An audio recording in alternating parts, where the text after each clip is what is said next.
Le 16 décembre 2014 sont entrées en vigueur les règles fédérales provisoires dans le cadre de la loi sur les foyers familiaux situés dans les réserves et les droits ou intérêts matrimoniaux, ou la LFFRDIM. Ces règles pourraient ne pas s'appliquer à toutes les Premières Nations. Certaines gèrent leurs terres en vertu de la loi sur la gestion des terres des Premières Nations, alors que d'autres sont munies d'ententes d'autonomie gouvernementale ou ont déjà édicté leur propre loi sur la gestion des biens immobiliers matrimoniaux dans le contexte de la LFFRDIM. Il importe de déterminer les règles qui s'appliquent à votre Première Nation. Les règles fédérales provisoires portent sur un large éventail de questions touchant les biens immobiliers matrimoniaux dans les réserves en cas d'échec du mariage ou de décès. Qu'est-ce qu'un bien immobilier matrimonial? Essentiellement, il comprend une parcelle de terre appartenant à un époux ou conjoint de fait, ou aux deux, et qui est utilisée par la famille, ainsi que les maisons, les remises et tout autre bien rattaché à la terre. On dit aussi foyer familial. La propriété est très importante pour les familles, les collectivités et les gouvernements. En tant que gestionnaire des terres, il est primordial d'assurer la conformité aux lois en place concernant les biens immobiliers.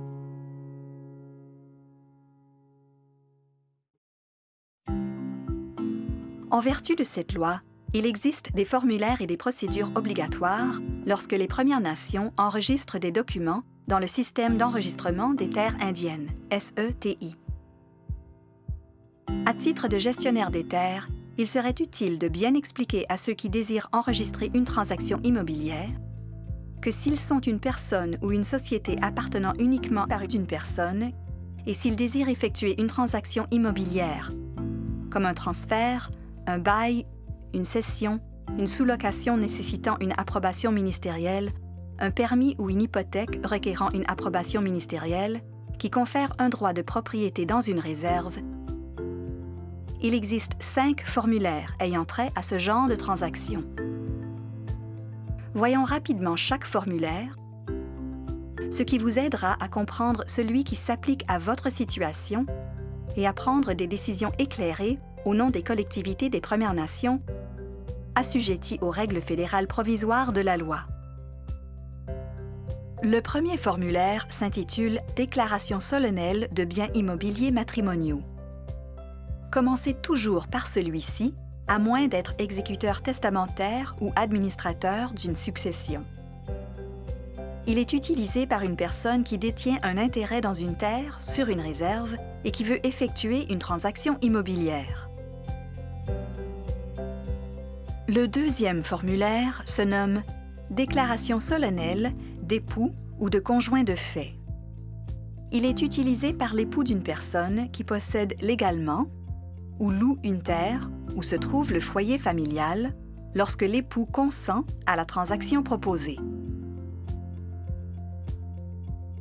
Le troisième formulaire, déclaration solennelle de l'exécuteur testamentaire ou de l'administrateur d'une succession, est rempli par l'exécuteur du testament d'un membre d'une Première Nation qui est décédé le 16 décembre 2014 ou après.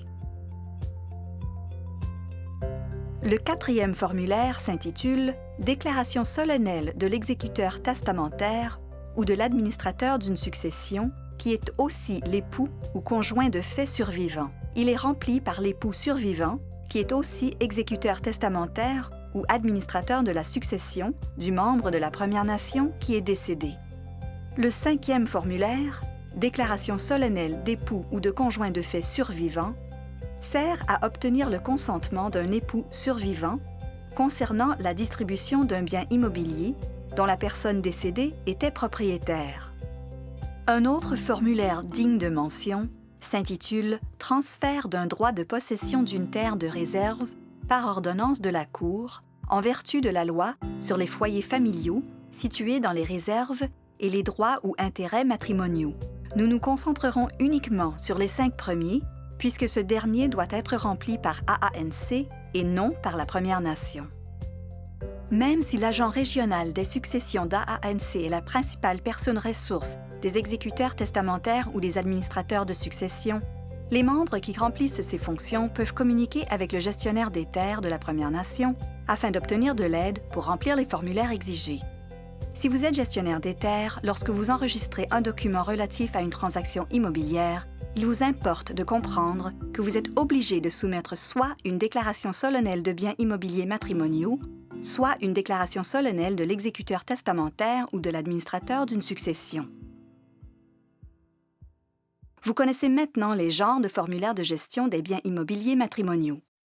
Voyons chaque formulaire de plus près, ainsi que des conseils utiles pour les remplir.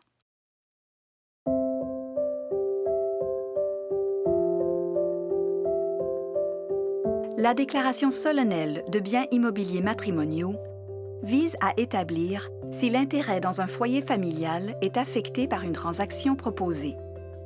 Elle détermine également si le consentement d'un époux ou conjoint de fait est nécessaire avant de procéder à une transaction immobilière.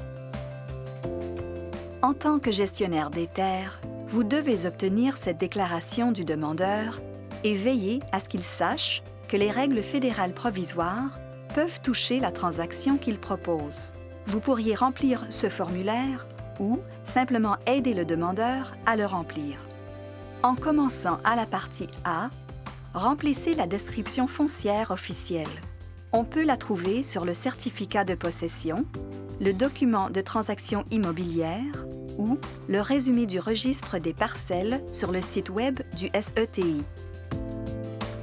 Les renseignements personnels à la partie B comprennent le nom, le numéro d'inscription au registre des Indiens le cas échéant, ainsi que la municipalité ou ville et la province du demandeur. Ensuite, le demandeur coche les cases pertinentes pour les questions 1 à 6. Les réponses aux énoncés 1 à 6 déterminent les étapes qui suivent. Si ni l'époux ni le conjoint de fait n'est membre d'une Première Nation ou Indien, la loi ne s'applique pas. Il cocherait non à l'énoncé 1. Par contre, si le demandeur ou son époux ou conjoint de fait est membre d'une Première Nation ou Indien, il passe à la question 2 pour indiquer s'il est marié ou dans une union de fait. Si oui, la réponse à la question 3 confirme si, oui ou non, le foyer familial se situe sur les terres visées. Dans l'affirmative, et en l'absence d'un contrat familial juridiquement contraignant, le consentement du conjoint est obligatoire sous forme d'une déclaration solennelle d'époux ou de conjoint de fait. Le demandeur signe le formulaire rempli devant un commissaire à l'assermentation. Le commissaire remplit ensuite la déclaration, témoigne de la signature et appose un sceau. Les Premières Nations ont généralement un employé qui est commissaire à l'assermentation. S'il existe toute ordonnance du tribunal en vertu de la LFFRDIM au sujet de la propriété, elle doit être jointe à l'évaluation conjointement avec le document de transaction immobilière et le formulaire de consentement du conjoint le cas échéant. Tous ces formulaires sont ensuite remis à AANC en vue de l'enregistrement au SETI, conformément au Guide du registre des terres indiennes et aux procédures du Guide de la gestion des terres.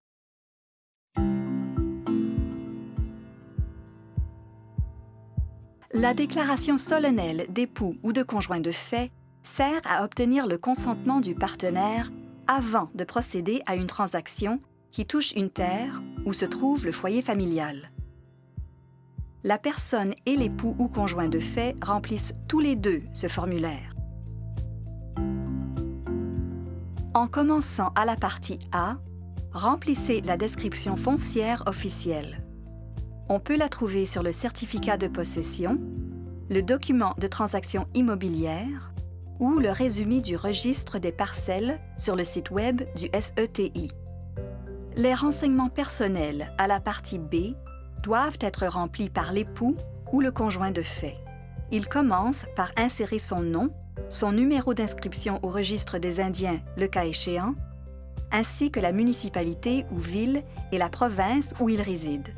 Ensuite, il répond aux questions 1, 2, 5 et 6, puisque la question 3 de l'évaluation a permis de déterminer que le foyer familial se situe sur la propriété. À la partie déclaration, le déclarant est l'époux ou conjoint de fait. Après avoir lu et accepté les questions 1 à 6, il doit signer la déclaration solennelle. Il fournit ainsi son consentement libre et éclairé à la transaction touchant la propriété où se situe son foyer familial. Un commissaire à l'assermentation remplit ensuite la déclaration, témoigne de la signature et appose un sceau. Conjointement avec la déclaration solennelle de biens immobiliers matrimoniaux, ce formulaire devrait accompagner le document de transaction immobilière enregistré. Ces documents devraient être présentés conformément aux procédures établies dans le Guide de la gestion des terres et le Guide du registre des terres indiennes. La déclaration solennelle de l'exécuteur testamentaire ou de l'administrateur d'une succession est employée par un exécuteur testamentaire ou administrateur de succession pour confirmer qu'un époux ou conjoint de fait survivant détient un intérêt dans un foyer familial. Le formulaire aide à déterminer si oui ou non il faut le consentement du conjoint et il s'applique seulement à la succession d'un propriétaire de biens immobiliers dans une réserve qui est décédé le 16 décembre 2014 ou après. En ce qui concerne un bien immobilier matrimonial, l'époux ou conjoint de fait survivant doit choisir un montant d'argent ou un droit en vertu de la loi sur les foyers familiaux situés dans les réserves et les droits ou intérêts matrimoniaux, ou un montant conforme au testament, ou, en l'absence de testament, les dispositions relatives à la distribution des biens ab intestate de la loi sur les Indiens. L'exécuteur testamentaire ou administrateur d'une succession ne peut pas distribuer les biens immobiliers de cette personne avant que ne survienne l'une des conditions suivantes. Un survivant consent à la distribution, une demande est effectuée en vertu du paragraphe 36.1 et toute ordonnance du tribunal qui en découle n'est plus en vigueur, 10 mois se sont écoulés, y compris toute prorogation ordonnée par le tribunal, et aucune demande n'a été effectuée pendant cette période. En commençant à la partie A, remplissez la description foncière officielle. On peut la trouver sur le certificat de possession, le document de transaction immobilière ou le résumé du registre des parcelles sur le site Web du SETI. Les renseignements personnels à la partie B sont insérés par l'exécuteur testamentaire ou l'administrateur d'une succession, qui inclut son propre nom et la municipalité ou ville et la province où il réside. Ensuite, il répond aux questions 1 et 2 et coche les cases pertinentes aux questions 4 et 5. Si la case est cochée à la question 4A, le consentement doit alors être fourni à l'aide d'une déclaration solennelle d'époux ou de conjoint de fait survivant remplie. Si la case 4B est cochée, le consentement n'est pas requis. Le demandeur doit choisir 4B 1, 2 ou 3 afin de déterminer pourquoi il n'est pas nécessaire d'obtenir le consentement et il doit fournir des copies de toute ordonnance pertinente. L'exécuteur testamentaire ou l'administrateur de la succession est le déclarant. Il doit signer la déclaration solennelle après avoir lu les questions 1 à 5 de la partie B et y avoir répondu. Un commissaire à l'assermentation remplit ensuite la déclaration, témoigne de la signature et appose un sceau. La déclaration solennelle remplie doit accompagner le document de transaction immobilière que l'exécuteur testamentaire ou administrateur d'une succession présente à l'agent régional des terres d'AANC, ainsi que la déclaration solennelle d'époux ou de conjoint de fait survivant, le cas échéant. L'exécuteur testamentaire ou administrateur devrait aussi conserver une copie de la trousse pour ses propres dossiers. Une déclaration solennelle de l'exécuteur testamentaire ou de l'administrateur d'une succession, qui est aussi l'époux ou conjoint de fait survivant, est employée par un époux ou conjoint survivant qui est aussi exécuteur testamentaire ou administrateur de la succession et qui veut distribuer la succession d'un membre d'une Première Nation décédé le 16 décembre 2014 ou après. L'exécuteur testamentaire ou administrateur d'une succession ne peut pas distribuer les biens immobiliers de cette personne avant que ne survienne l'une des conditions suivantes. un survivant consent à la distribution, une demande est effectuée en vertu du paragraphe 36.1 de la LFFRDIM et toute ordonnance du tribunal qui en découle n'est plus en vigueur, 10 mois se sont écoulés, y compris toute prorogation ordonnée par le tribunal, et aucune demande n'a été effectuée pendant cette période. Il faut respecter la loi sur les Indiens et la loi sur les foyers familiaux situés dans les réserves et les droits ou intérêts matrimoniaux lorsqu'on remplit ce formulaire. La personne qui remplit ce formulaire est l'exécuteur testamentaire ou administrateur de la succession, qui est aussi l'époux ou conjoint de fait survivant. En commençant à la partie A, remplissez la description foncière officielle. On peut la trouver sur le certificat de possession, le document de transaction immobilière ou le résumé du registre des parcelles sur le site web du SETI.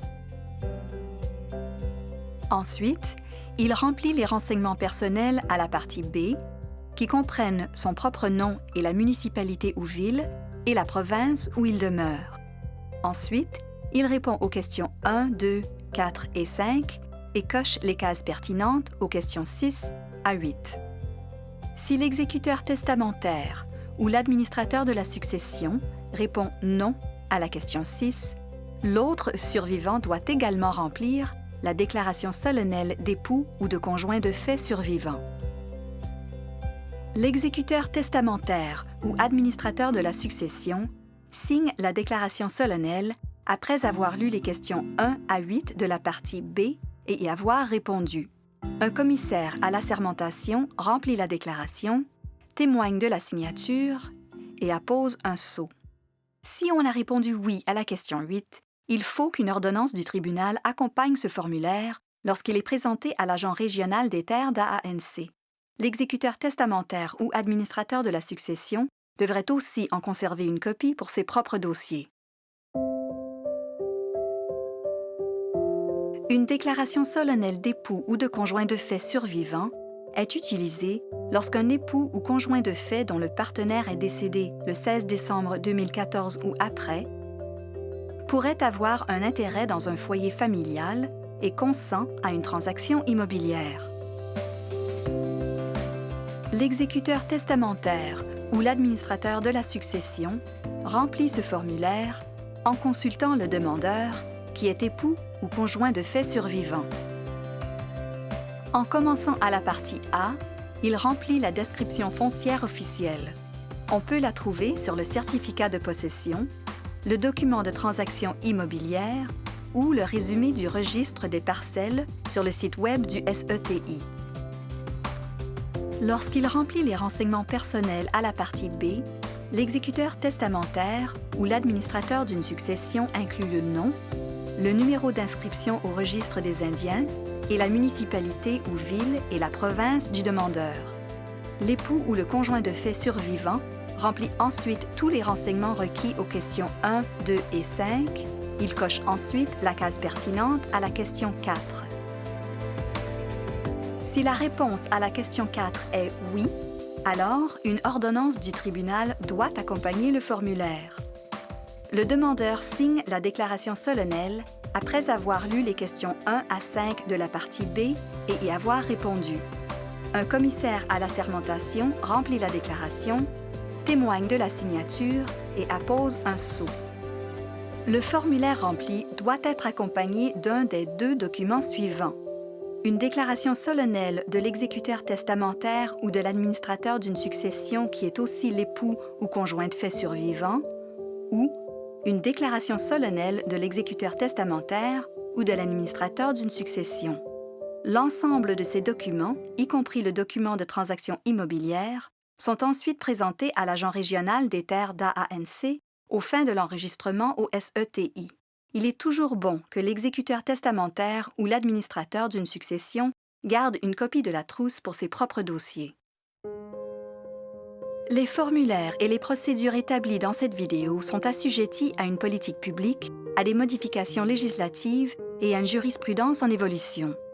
Les processus relatifs à l'enregistrement et aux biens immobiliers peuvent aussi varier quelque peu d'une région à l'autre. Voilà pourquoi il est essentiel que tout gestionnaire des terres ait une compréhension approfondie des principes de la loi sur les foyers familiaux situés dans les réserves et les droits ou intérêts matrimoniaux. En restant en communication avec votre agent des terres d'AANC et votre agent des successions d'AANC, ainsi que le Centre d'excellence en matière de biens immobiliers matrimoniaux, vous serez mieux outillé lorsque vous vous acquitterez de ces importantes responsabilités administratives en tant que gestionnaire des terres. Nous espérons avoir de vos nouvelles bientôt. Dans la bonne humeur,